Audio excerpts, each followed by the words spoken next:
നമസ്കാരം, പുതിയൊരു ക്ലാസ്സിലേക്ക് ഏവർക്കും സ്വാഗതം. ഇന്നത്തെ വീഡിയോയിലൂടെ നമ്മൾ കാണാൻ പോകുന്നത് +2 ഇക്കണോമിക്സിന്റെ മൈക്രോ ഇക്കണോമിക്സിൽ നിന്നുള്ള രണ്ടാമത്തെ ചാപ്റ്ററാണ്, theory of the consumer behaviour.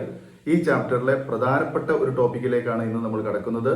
ഇതിന്റെ മുൻപത്തെ ഭാഗങ്ങളൊക്കെ നമ്മൾ വീഡിയോ ചെയ്തിട്ടുണ്ട്. തീർച്ചയായും നിങ്ങൾ അത് കാണണം. നിങ്ങളുടെ പബ്ലിക് എക്സാമിന് തീർച്ചയായിട്ടും നിങ്ങൾക്ക് ഈ ചാപ്റ്ററിൽ നിന്ന് ഏറ്റവും കൂടുതൽ ക്വസ്റ്റ്യൻസ് പ്രതീക്ഷിക്കാവുന്നതാണ്.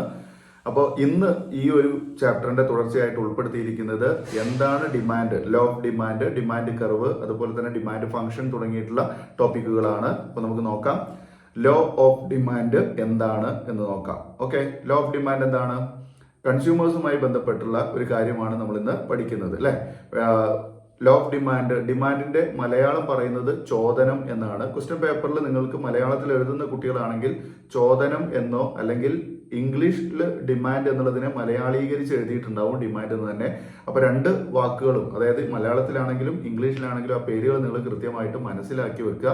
അപ്പൊ ഡിമാൻഡ് എന്ന് പറയുന്നത്, അല്ലെങ്കിൽ ലോ ഓഫ് ഡിമാൻഡ് എന്ന് പറയുന്നത്, law of demand indicates that the inverse relationship between price and quantity demand of a commodity. The inverse relationship between price and quantity demanded of a commodity. ഒരു വസ്തുവിന്റെ വിലയും വിലയും അതുപോലെ തന്നെ അതിന്റെ ക്വാണ്ടിറ്റി ഡിമാൻഡ്, ചോദനം ചെയ്യപ്പെടുന്ന അളവ് എന്ന് പിടിച്ചാൽ മതി. വിലയും അളവും തമ്മിലുള്ള വിപരീത ബന്ധമാണ് ഇൻവേഴ്സ് റിലേഷൻ. ഇൻവേഴ്സ് റിലേഷൻ എന്ന് പറഞ്ഞാൽ ഓപ്പോസിറ്റ് റിലേഷൻ ആണ് ഏത്? Law of demand. ഇതിനു മുമ്പ് നമ്മൾ ഡിമാൻഡ് എന്താണ് നിങ്ങൾ മനസ്സിലാക്കിയിട്ടുണ്ടായിരിക്കാം. ഡിമാൻഡ് എന്ന് പറയുന്നത് എന്താണ്? ഡിസയർ ഓഫ് എ പേഴ്സൺ ആണ് ഡിമാൻഡ്. അപ്പൊ ഡിമാൻഡ് ഉണ്ടാകുക എന്ന് പറഞ്ഞാൽ ഒരു വസ്തുവിനോട് ഒരു വ്യക്തി കാണിക്കുന്ന താല്പര്യത്തെയാണ് ഡിമാൻഡ് എന്ന് പറയുന്നത്. നമ്മളിവിടെ ലോ ഓഫ് ഡിമാൻഡ് ആണ്. ഡിമാൻഡും ലോ ഓഫ് ഡിമാൻഡും തമ്മിൽ ചെറിയ വ്യത്യാസമുണ്ട്. ഡിമാൻഡ് എന്ന് പറയുന്നത് നമ്മളൊരു വസ്തുവിനോട് അല്ലെങ്കിൽ ഏതെങ്കിലും ഒരു കാര്യത്തിനോട് നമ്മൾ കാണിക്കുന്ന ഒരു ഇഷ്ടമാണ്. അപ്പൊ ആ ഇഷ്ടം അവിടെ 3 കാര്യങ്ങളാണ് ചേരേണ്ടത്. ഏതൊക്കെയാണ് അത്? ഡിസയർ വേണം, വില്ലിംഗ്നെസ് ടു പേ വേണം, അതുപോലെ തന്നെ എബിലിറ്റി ടു പേ വേണം. ഇങ്ങനത്തെ 3 കാര്യങ്ങളുണ്ട്. അതായത് ഡിസയർ എന്ന് പറഞ്ഞാൽ ഒരു വസ്തു വാങ്ങാനുള്ള ആഗ്രഹം, വില്ലിംഗ്നെസ് ടു പേ എന്ന് പറഞ്ഞാൽ പണം കൊടുക്കാനുള്ള സന്നദ്ധത, അതുപോലെ തന്നെ എബിലിറ്റി ടു പേ എന്ന് പറഞ്ഞാൽ നമുക്ക് കയ്യിൽ പണം വേണം, എബിലിറ്റി കഴിവ് വേണം. ഓക്കെ, പണം കൊടുക്കാനുള്ള കഴിവ്, പണം കൊടുക്കാനുള്ള സന്നദ്ധത, അതുപോലെ തന്നെ അതിനോടുള്ള ഇഷ്ടം. ഓക്കെ, ആ 3 കാര്യങ്ങൾ ഒരുമിക്കുമ്പോൾ മാത്രമാണ് എന്തുണ്ടാവുന്നത്? ഒരു വസ്തു നമ്മുടെ കൂടെ പോരുള്ളൂ, അതായത് ഡിമാൻഡ് ഉണ്ടാവുന്നു എന്ന് പറയുന്നത്. ലോ ഓഫ് ഡിമാൻഡിലേക്ക് വരുമ്പോൾ ലോ ഓഫ് ഡിമാൻഡ് പറയുന്നത് ഇത് രണ്ടും തമ്മിലുള്ള ഇൻവേഴ്സ് ആണ്. ഏത്? ഒരു വസ്തുവിന്റെ വിലയും അതുപോലെ അതിന്റെ അളവും തമ്മിലുള്ള ഇൻവേഴ്സ് റിലേഷൻ ആണ്, വിപരീത ബന്ധമാണ്. അതായത് നമ്മൾ ഒരു നിശ്ചിത വസ്തു വാങ്ങാൻ ആഗ്രഹിക്കുന്നുണ്ടെങ്കിൽ ആ വസ്തു നമുക്ക് അഫോർഡബിൾ ആണെങ്കിൽ മാത്രമേ നമ്മൾ വാങ്ങുന്നുള്ളൂ. എങ്ങനെ അഫോർഡബിൾ എന്ന് പറഞ്ഞത്? നമുക്ക് ആ വില, അതിന്റെ വില ആണ് നമ്മൾ ആദ്യം നോക്കുന്നത്, അല്ലെ? ഒരു വസ്തു നമ്മൾ വാങ്ങാൻ പോകുമ്പോൾ നമ്മൾ ആ കടയിൽ ചെന്നാൽ നമ്മൾ ആദ്യം ചോദിക്കുന്നത് വസ്തുവിന്റെ വില എന്താണെന്നാണ്. അപ്പൊ ആ വില നമുക്ക് സ്വീകാര്യമാണെങ്കിൽ മാത്രമേ നമ്മൾ അതിന്റെ വെയിറ്റ് തീരുമാനിക്കുന്നുള്ളൂ, അല്ലെ? അത് കൂടുതൽ വാങ്ങണോ കുറച്ച് വാങ്ങണോ എന്നൊക്കെ നമ്മൾ തീരുമാനിക്കുന്നത്. അപ്പോൾ വിലയും അളവും തമ്മിൽ എന്താണ് ബന്ധം? വിപരീത ബന്ധമാണ്. വില കൂടുതലാണെങ്കിൽ, when the price of a commodity increases, when the price of a commodity increases, its demand will be decreases and vice versa. ആ സെന്റൻസ് കൂടെ നമ്മൾ ആ ലോ ഓഫ് ഡിമാൻഡിൽ ചേർക്കണം.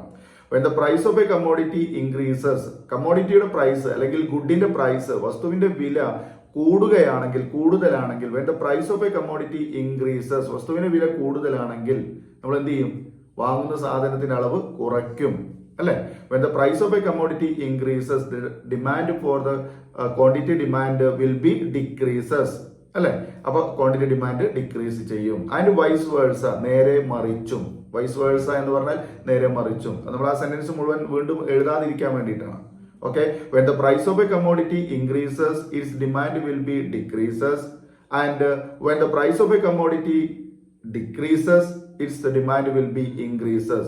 ആ രണ്ടാമത്തെ സെന്റൻസ് അങ്ങനെ പറയാതിരിക്കാൻ വേണ്ടി നമ്മൾ വൈസ് വേഴ്സ എന്ന് പറഞ്ഞാൽ മതി. ഓക്കെ, നേരെ തിരിച്ചും എന്നർത്ഥം. അപ്പൊ എന്താണ്? ഇതാണ് ഈ പറഞ്ഞ ലോ ഓഫ് ഡിമാൻഡ്. ഒരു വസ്തുവിന്റെ വിലയും അളവും തമ്മിലുള്ള വിപരീത ബന്ധത്തെ കാണിക്കുന്ന നിയമമാണ് ലോ ഓഫ് ഡിമാൻഡ്, ചോദന നിയമം. ഒരു വസ്തുവിന്റെ വിലയും അളവും തമ്മിലുള്ള വിപരീത ബന്ധത്തെ കാണിക്കുന്ന നിയമമാണ് ചോദന നിയമം. വില കൂടുമ്പോൾ അളവ് കുറയുകയും വില കുറയുമ്പോൾ അളവ് കൂടുകയും ചെയ്യുന്നു. Okay, law of demand indicates that the inverse relation between price and quantity demanded of a commodity. When the price of a commodity increases, its demand will be decreased. And when the price of a commodity decreases, its demand also increases. Okay, this is called law of demand. Clear അല്ലേ? ഇനി ഇതിന്റെ curve എങ്ങനെയാണ്? ഈ demand curve എങ്ങനെയാണ് വരുന്നത്? Demand curve എന്ന് പറഞ്ഞാൽ എന്താണ്? ഈ പ്രൈസിനെയും ക്വാണ്ടിറ്റിയെയും നമ്മൾ ഒരു എക്സ് ആൻഡ് വൈ ആക്സിസിലേക്ക് കൊടുത്തിട്ട് അതിനെ കമ്പൈൻ ചെയ്ത് വരച്ചാൽ കിട്ടുന്നതാണ് ഏത്? Demand curve. മനസ്സിലായോ?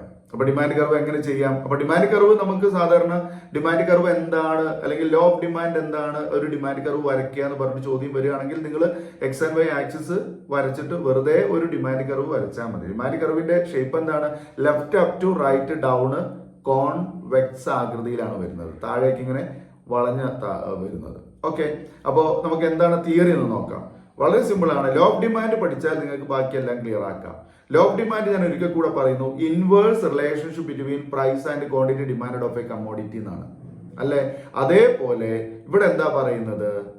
Graphical presentation of inverse relationship between price and quantity demand of a commodity. ഒരു കമ്മോഡിറ്റിയുടെ അല്ലെങ്കിൽ ഒരു ഗുഡിന്റെ പ്രൈസും ക്വാണ്ടിറ്റിയും തമ്മിലുള്ള ഇൻവേഴ്സ് റിലേഷൻഷിപ്പിനെ കാണിക്കുന്ന ഗ്രാഫിക്കൽ പ്രസന്റേഷൻ, അതായത് ചിത്രീകരണം, ചിത്ര രൂപത്തെ നമ്മൾ വിളിക്കുന്ന പേരാണ് എന്ത്? Demand curve. ഓക്കെ, അപ്പൊ ഡിമാൻഡ് കർവ് എന്താണ്? Demand curve is the graphical presentation. Demand curve is the graphical presentation of the inverse relation between price and quantity demand of a commodity. ഒരു വസ്തുവിന്റെ വിലയെയും അളവിനെയും നമ്മൾ ഒരു ചിത്ര രൂപത്തിൽ കാണിക്കുകയാണെങ്കിൽ, അത് തമ്മിലുള്ള ആ ഇൻവേഴ്സ് റിലേഷൻ, ആ വിപരീത ബന്ധത്തെ നമ്മൾ ഒരു ചിത്ര രൂപത്തിൽ കാണിക്കുകയാണെങ്കിൽ അതിനെ വിളിക്കുന്ന പേരാണ് ഗ്രാഫിക്കൽ പ്രസന്റേഷൻ. ആണെങ്കിൽ അതിനെ വിളിക്കുന്ന പേരാണ് ഡിമാൻഡ് കർവ്. ക്ലിയർ അല്ലേ? അപ്പോ demand, law of demand, demand curve, അല്ലെ? ഇപ്പൊ ഡിമാൻഡ് എന്താ നമ്മൾ വെറുതെ പറഞ്ഞു പോകുന്നതാണ്. ഡിമാൻഡ് എന്ന് പറയുന്നത് എന്താണ്? It is the desire of a person, അല്ലെ? It is the desire of a person. ഒറ്റ വാക്കിൽ നിങ്ങൾക്ക് അങ്ങനെ പറയാം. ഡിമാൻഡ് ഈസ് ദ ഡിസയർ, അല്ലെ? Willingness to pay and ability to pay എന്നുള്ളതാണ്, അല്ലെ? Demand is the desire.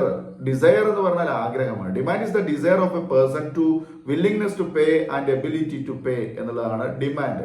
നേരെ മറിച്ച് ലോ ഓഫ് ഡിമാൻഡ് ആണെങ്കിൽ, law of demand indicates that the inverse relation between price and quantity demand of a commodity. When the price of a commodity increases, its demand will be decreases. When the price of a commodity decreases, its demand also increases. അതാണ് law of demand. Demand curve എന്താണ്? Demand curve is the graphical presentation. Demand curve is the graphical presentation of the inverse relation between price and quantity demand of a commodity. Clear അല്ലേ? ഡിമാൻഡ് കർവ് നിങ്ങൾ കണ്ടു കഴിഞ്ഞതാണ്. Okay, ഇനി നമുക്ക് demand function എന്താണെന്ന് കൂടെ പറയാം. ഡിമാൻഡ് ഫംഗ്ഷൻ എന്ന് പറഞ്ഞാൽ എന്താണ്? ചോദന ധർമ്മമാണ്. ഡിമാൻഡ് ഫംഗ്ഷൻ എന്ന് പറഞ്ഞാൽ the relation between demand and its determinants, okay, is called demand function. ഡിമാൻഡും ഒരു വസ്തുവിന്റെ ചോദനവും അതുമായി ബന്ധപ്പെട്ടുള്ള അതിനെ നിർണയിക്കുന്ന, ചോദനത്തെ നിർണയിക്കുന്ന ഘടകങ്ങളും തമ്മിലുള്ള ബന്ധത്തെയാണ് ഡിമാൻഡ് ഫംഗ്ഷൻ എന്ന് വിളിക്കുന്നത്. Demand function is the relation of demand and determinants of demand.